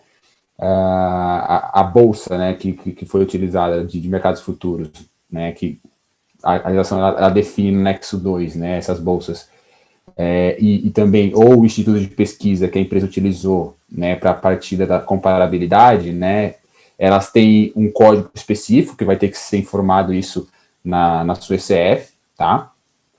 Vai ter que trazer para a ECF preenchida o valor da cotação, e esse valor da cotação ele vai ter que estar já na unidade de medida, né, da importação, e também em reais, né, para facilitar ali, né, o auditor a rastrear o cálculo e entender o preço parâmetro, né, que você utilizou para comparação, né, e também vai ter que preencher com mais detalhes, né, a definição da data da transação, né? Então, se o contribuinte utilizou ali na sua precificação uma única transação, uma única data, né, um contrato, enfim, ele vai ter que datar, vai ter que definir isso, vai ter que informar essa data de transação, né? Se ele utiliza, né, de uma média de datas, né, para fazer o seu preço, isso não vai precisar definir todas as datas, mas ele vai precisar informar que ele usou uma média de dias, né, para ECF, né, e se caso ele tenha utilizado a data ou de embarque ou do documento de importação, isso também tem uma opção específica, né, para ser preenchida ali na ECF, tá? Bom, fora isso, vai ter que informar a data do embarque, a data prevista de entrega da mercadoria, né, tudo isso são campos que antes não tinha na ECF e agora está precisando preencher, né? Além disso, o momento que controla, né, que registra essa transação, seja ela na importação ou na exportação, isso vai ter que ser informado o número do documento, né? Na exportação, o documento único de exportação, e na importação, o documento único de importação, tá? Todas essas alterações que eu comentei aqui sobre o método de commodity especificamente, elas estão ali no registro X300 e X320, tá? Então, são novos campos que acrescentaram para esse método específico de commodity, tá? Mas a gente não teve só alteração só para o método de commodity, mas ele veio realmente com uma certa riqueza de detalhes sendo exigida, tá? Uma inclusão, uma novidade, né, para a ECF desse ano, que vocês vão preencher e entregar até julho por enquanto, né, foi a inclusão de novos registros ali, né, no bloco X, né, para maiores detalhes sobre o controle dos preços de preço de transferência, né? Então, nós temos dois novos registros, né, um para exportação e um para importação e um para exportação, né, que é o X305 para exportação e o X325 para importação, tá? Esses dois registros, né, eles são necessários apresentar nesses registros todos os ajustes que o contribuinte utilizou, né, para equiparar o seu preço independente do método que ele utilizou, né? Então, aqui ele vai ter que abrir ali todos os ajustes que foram utilizados, né? Esses registros, eles impactam sim também o cálculo de commodity, né? Mas eles também impactam ali outros métodos, como os de comparabilidade, né? Que é o PIC na importação, o PVEX na exportação. Esses métodos, eles vão também, né, gerar necessidade de preenchimento nesse campo, e também os contribuintes que aplicaram o PRL, né? Que é o método de revenda, eles também têm uma situação específica, que é na questão dos juros, que deve ser preenchido nesses registros de ajustes, né? Que é o que a gente chama, né, quem tem mais familiaridade com o tema, de ajustes de negócio, né? Então, ele vai ter que ser bem específico, vai ter que ser, né, listado todos os ajustes e ser bem criterioso, né? Por exemplo, a gente tem campos falando de commodity, né, o prêmio, né, a quantidade negociada, as influências climáticas, tudo isso que afetou o cálculo, né, vai ter que ser informado detalhado agora, né, tudo isso em real e na unidade de medida que foi utilizada no cálculo, tá? Além disso, para os métodos de comparabilidade, vai ter que trazer também, né, a similaridade, né, apresentar se tem alguma diferença de similaridade, vai ter que apresentar os ajustes de frete e seguro que foram considerados nesse cálculo, né? Então, ele vai ser, basicamente, todas aquelas variações de prazo, de custo, né, de diferença entre os preços que o contribuinte utilizou para equiparar, né, o preço praticado e o preço parâmetro, né? Então, esses registros são novos e precisam ser observados com carinho, né? Os contribuintes, né, os clientes que a gente tem conversado estão tendo uma certa dificuldade de preencher, né, e enfim. Bom, continuando sobre os métodos de comparabilidade, né, a gente tem alterações específicas no X300 e X320 para esses métodos, né, assim como teve o método de commodity, que teve todas aquelas alterações que eu já comentei, né, a gente também tem alterações específicas, né, na verdade são inclusões de campos, né, falo alterações, mas são inclusões de campos, para informar algumas especificações do método PIC e PVEX, que são de comparabilidade, né. Então, o contribuinte que utiliza desses métodos, ele vai ter que, sim, dizer primeiro se a operação que ele está usando é própria ou de terceiros, né, então, se ele usou a própria operação para comparar com a operação intercompra, ele vai ter que informar isso na ECF, né, nesse registro, e também vai ter que informar se isso foi operações totalmente de terceiros, né, e, inclusive, vai ter que informar quem são, né, as partes envolvidas, né, se sou eu com terceiro, ou se eu tenho informações de terceiros, eu vou ter que informar quem que é o contribuinte, né, nessa transação, e também vou ter que descrever melhor o produto que eu utilizava. Essa riqueza de detalhes não tinha, né, nos layouts anteriores. Então, aqui, quando a gente fala de preço de transferência, é só acrescentando, né. O Juan comentou agora há pouco que teve alguns registros que foram excluídos, né, mas no caso de preço de transferência, a gente acabou ganhando alguns, né. Bom, se tem, nesses casos de similaridade, se forem de comparabilidade, se foram itens similares ou idênticos, isso também vai ter que ser detalhado no ECF, tá? Tudo isso no bloco X300 e X300, no registro X300 e X320, tá? Bom, esses são as mais relevantes, mas a gente também teve algumas pequenas alterações ali, pontuais nesses registros de preço de transferência, né? Uma das alterações no X320 ainda é que o contribuinte que importa bens, ele vai ter que informar, né, para onde esse item foi destinado, se é revenda, se é industrialização, se foi um ativo imobilizado, ele vai ter que informar isso na ECF agora. O que antes era só uma preocupação de cálculo, né, agora o contribuinte tem que informar também na ECF a destinação desse item que ele importou, tá bom? Um novo campo também para demonstrar o ajuste de preço de transferência é a quantidade ajustada, né? Nas versões anteriores, só era preciso preencher a quantidade que foi importada, né? Não tinha esse detalhamento, mas como, né, quem realiza o cálculo de preferência, né, quem tem o hábito de conferir esses cálculos, sabe que tem uma diferença entre a quantidade que eu ajusto, que é a quantidade consumida, né, e a quantidade de fato que eu importei durante o período, né? Esses dois campos agora tem essa natureza, né? Vai ser informado os dois de uma forma separada, tá? Isso também é um novo campo no X300 e no X320. Bom, A gente teve uma singela, né, alteração ali no X310 e X330, que é sobre os participantes, né, o cadastro de participantes, né, o X310 para os clientes internacionais e o X330 para os fornecedores internacionais, né. O que antes, né, nas versões anteriores, era o contribuinte tinha 3 opções de classificação, ou esse cliente fornecedor, esse participante, ele era vinculado, ou ele usufruía aí de tributação favorecida, né, ou ele era uma interposta pessoa, tinha essas 3 classificações, né. Já agora, para o novo layout, né, o manual prevê uma 4ª classificação, que é se o participante ele é vinculado e se está em paraíso fiscal. Então, se ele tiver esse combo de informação, ele vai ter uma classificação específica nesse ano, né, para ser preenchida na ICF, tá bom?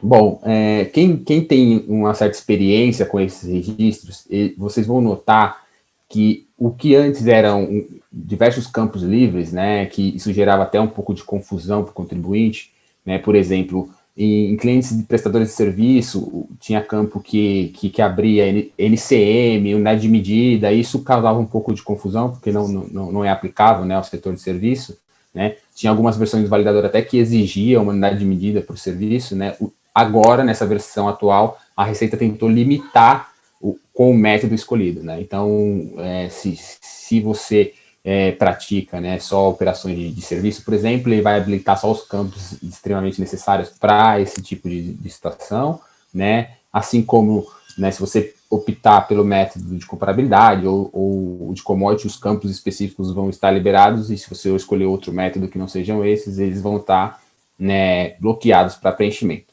tá?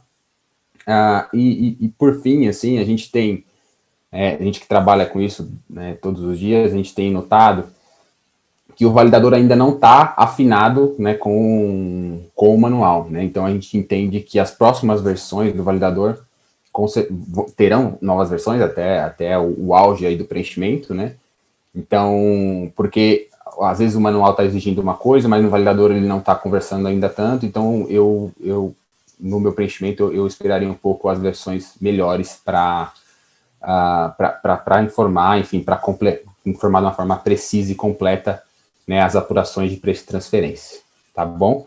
Bom, acho que eu abrangi aqui todas as alterações que teve nas regras de preço de transferência, né, nos registros, né, e devolvo a palavra para o Hugo aí, que é o nosso moderador. Obrigado então, Gustavo, obrigado, Juan, que falaram sobre ECD e as alterações na ICF, que são bastantes, né, pelo visto. E é sempre bom as empresas estarem atentas aí ao que é entregue, né, a forma que é entregue ou como é entregue a ECD e ECF, porque o fisco usa muito isso como base para avaliação, enfim, para fazer questionamentos. Bom, vamos para a parte de perguntas e respostas.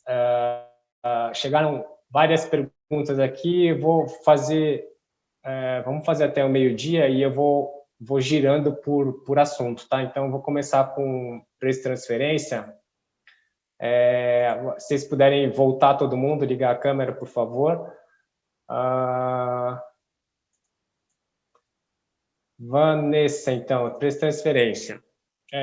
Se no mesmo ano tenho 2 métodos, um para o estoque inicial e outro para as importações do ano, qual método devo preencher na ECF? Excelente pergunta, Hugo, né? Essa acho que é uma das principais dúvidas do contribuinte, né? Quando a gente fala da questão da aplicação de um método para o estoque inicial e outro método para as importações do ano, tá? Porque, como todos sabem, na ECF a gente só pode informar o produto uma única vez, e aí você só tem um espaço para preencher um preço parâmetro e um preço praticado por produto, né? Mas o que acontece no manual da ECF, ele dispõe que o preço praticado e o preço parâmetro a ser informado é o referente à importação ocorrida no ano. Então, no caso que a gente comentou da pergunta 54, de ter a troca de método, se eu apliquei um PIC para o ano anterior e esse ano tem um PRL, o PIC vai ser informado na declaração referente às importações do ano X1. No ano X2, eu vou informar o método que eu estou aplicando para as importações do ano. Então, nesse exemplo que eu dei, o PRL. Perfeito. Obrigado, Van. Jéssica, tem algum posicionamento eu acho que pode estar errado no Ministério, mas MIDIC para a aprovação do projeto? Tem algum gargalo comum entre as empresas que solicitam benefício e não são aprovados?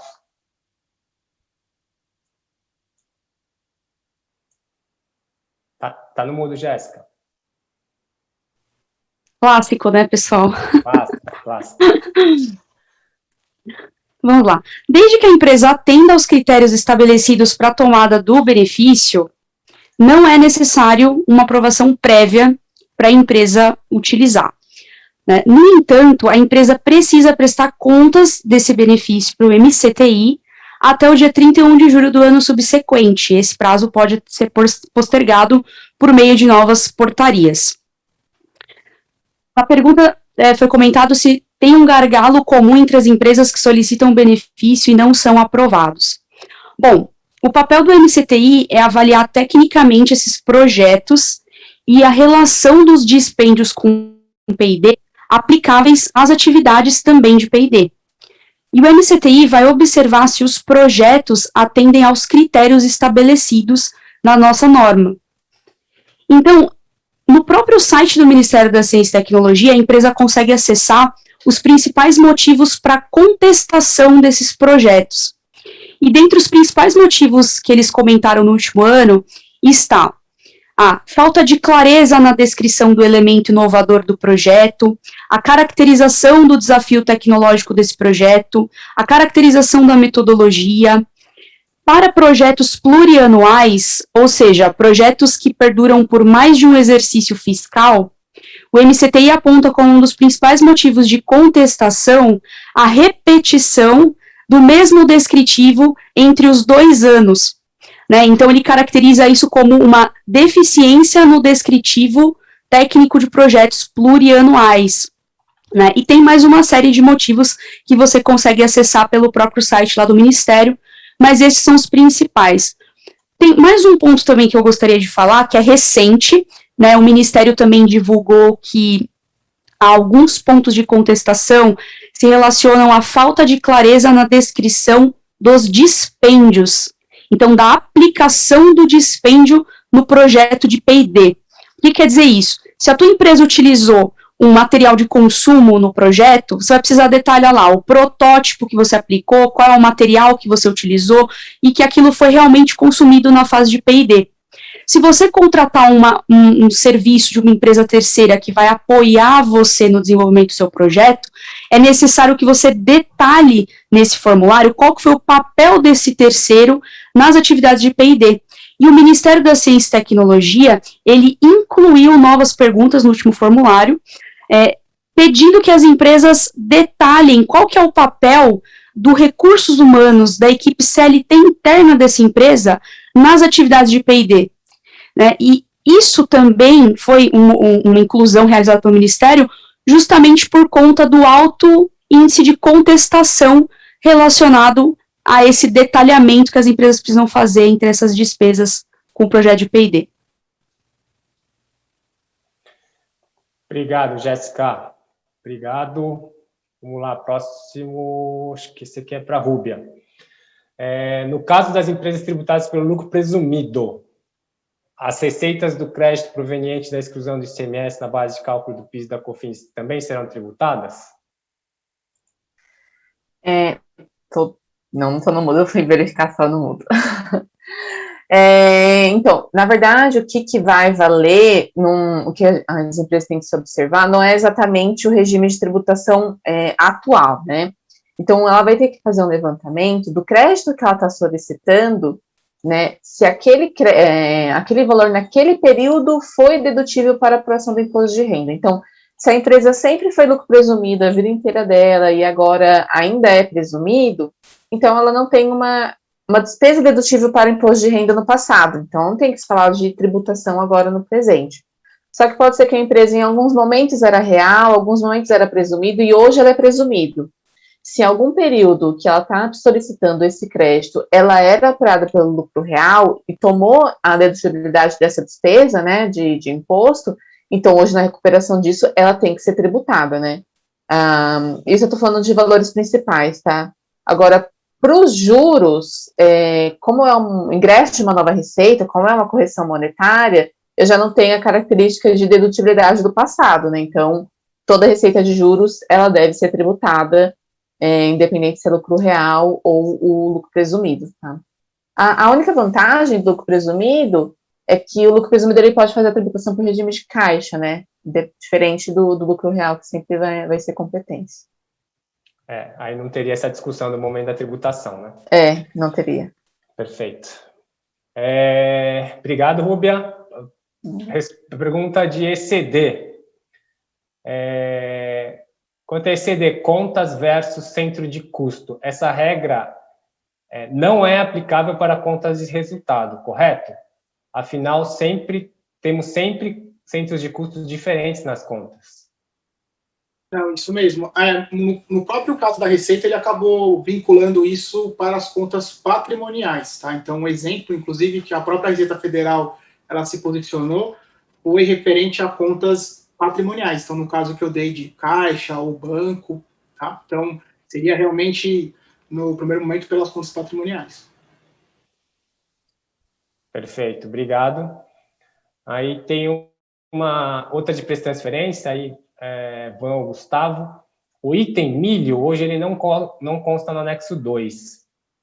Para os itens commodities, deve ser usado o PSEX e PCI obrigatoriamente. No caso do milho, como não está no rol do anexo 2, vejo como oportunidade calcular o TP por outros métodos, mas que também posso utilizar o PSEX. Como vocês entendem? Posso utilizar o PSEX e PCI para itens que não estão no anexo 2 da IN? O milho foi um assunto bastante discutido, né, na alteração da 1870. E ele deixou de fazer parte. Então, uma vez que ele não faz parte né, porque com a alteração você tem que estar no anexo 1 e no 2 ou no 3. Ele não fazendo parte, ele não precisa ser aplicado o método PCI ou PSEX. Aí voltam para os outros métodos, né, que já estavam na legislação antes de ter essa introdução dos métodos específicos para commodity. Perfeito. Jéssica, o MCTI tem emitido o relatório das empresas aprovadas tempestivamente? Pronto, já. Tempestivamente, bom, digamos que na última semana a gente recebeu uma publicação do MCTI de retorno de projetos que foram contestados no ano de 2016. A gente está falando aí de 5 anos, né, nesse prazo. Legalmente, o MCTI não tem um prazo para fazer a avaliação e contestação dos projetos. O que a gente vem observando é que, normalmente, o primeiro lote de avaliação acontece no prazo de 1 ano e meio até 2 anos, e as contestações, elas podem ser respondidas pelo cliente, o que aumenta aí o prazo de retorno do MCTI perante essa contestação. O que é importante reforçar? Se a empresa, ela entende que ela atende aos critérios estabelecidos pelos manuais técnicos para considerar o seu projeto como um projeto de P&D, e ela está se baseando no enquadramento dos seus dispêndios conforme a Lei 11.196 de 2005, o Decreto 5.798 de 2006 e a Instrução Normativa da Receita Federal 1.187 de 2011, nós entendemos que não há motivo para que o MCTI conteste os projetos, uma vez que a empresa, ela tem, não só pode como deve, que utilizar esse incentivo no próprio ano que ela apura, né, e ela não tem que ter uma pré-aprovação para usar o benefício. Então, qual que é a nossa dica, a nossa recomendação? Conte com apoio especializado para enquadrar o seu projeto adequadamente, o seu dispêndio adequadamente e, tecnicamente, fazer os seus descritivos seguindo os manuais dispostos pelo próprio Ministério da Ciência e Tecnologia. Assim, a sua empresa não corre risco de ter um projeto glosado ou contestado no decorrer dos trabalhos. Perfeito, obrigado. Fazer mais uma aqui, acho que é para o Juan também. Posso alterar na ECF o plano referencial, ficando diferente do que foi informado na ECD? Há algum histórico de intimação referente a esta divergência?